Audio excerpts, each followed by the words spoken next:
Hi, today I would like to talk to you about a book entitled Dear Santa by Debbie Macomber. This book is about Lindy. She's returning home for Christmas. She's just went through a terrible heartbreak. Her best friend was having an affair with Lindy's boyfriend, with her boyfriend. So she's lost both her best friend and her boyfriend at the same time since they were having an affair. So when she returns home for Christmas, she needs this time for rest and relaxation.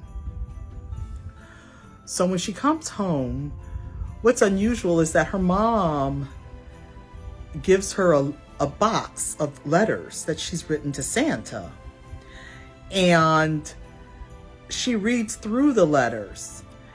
And what's so unusual about it, she sees a certain pattern within the letters, and her mom points that out to her.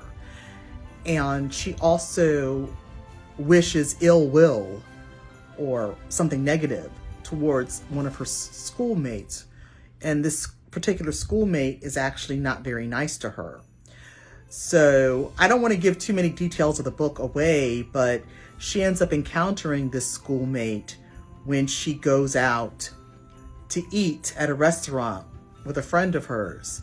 And he actually remembers, like when she tells him, like when she goes out to eat with her friend, the guy that she encounters at the restaurant, the waiter, he's the person that she wished ill will towards in the letter to Santa, if you can follow all that.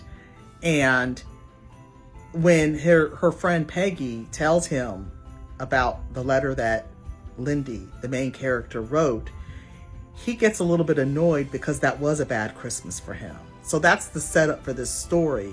It's like the stuff that she wrote into the letter actually happened in a weird way. And these are letters she wrote a long time ago. And she feels like she's finding out the repercussions for this right now.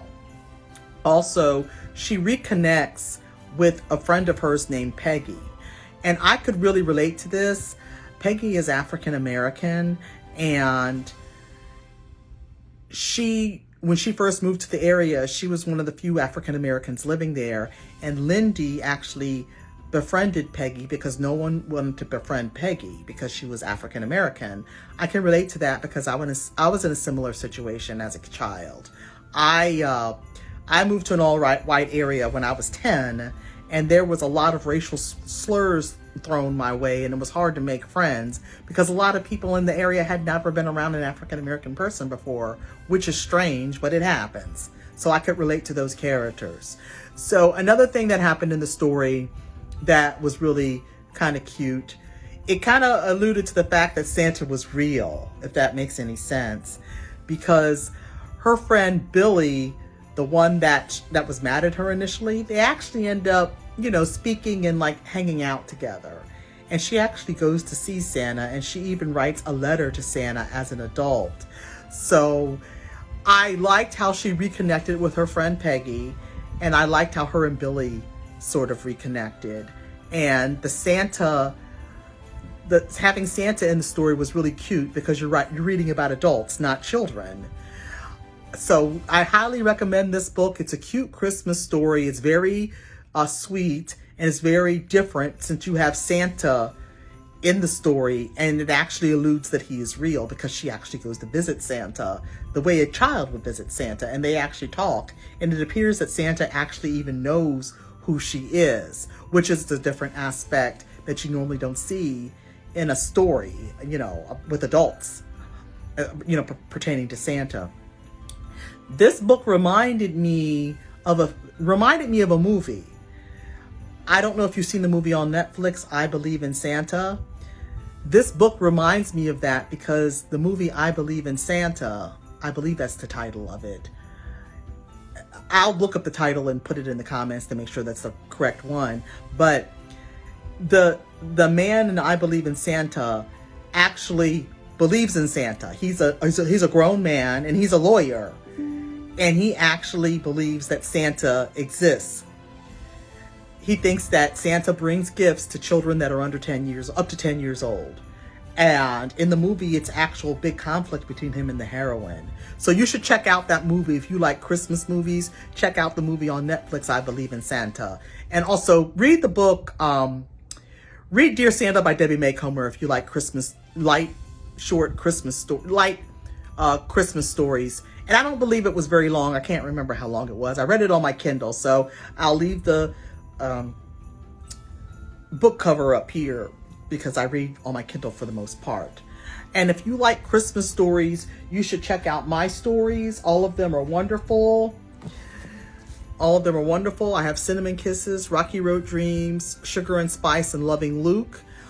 Since Dear Santa was a book about someone returning home, I'll focus on Cinnamon Kisses. Cinnamon Kisses is my story about Jamal when he returns home to his mom in Baltimore. He's been away for a while and he comes back and finds out that his mom has been sick and she hasn't told him about it.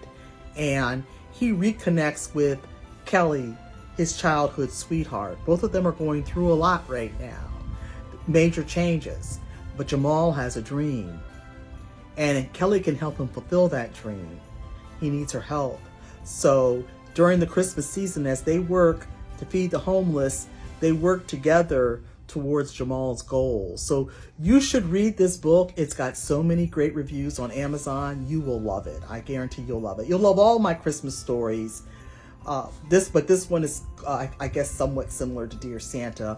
A lot of readers have contacted me over the years telling me that my writing reminds them of Debbie Macomber's because it's a clean, sweet read and it's enjoyable as well. So you should check out all of my books. Like I said, I just told you about Cinnamon Kisses, but all of them are really good.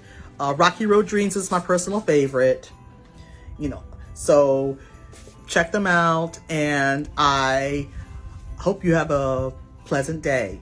And I'll leave the links for everything up here, and I'll also leave them in the comments. Thanks, and have a great day.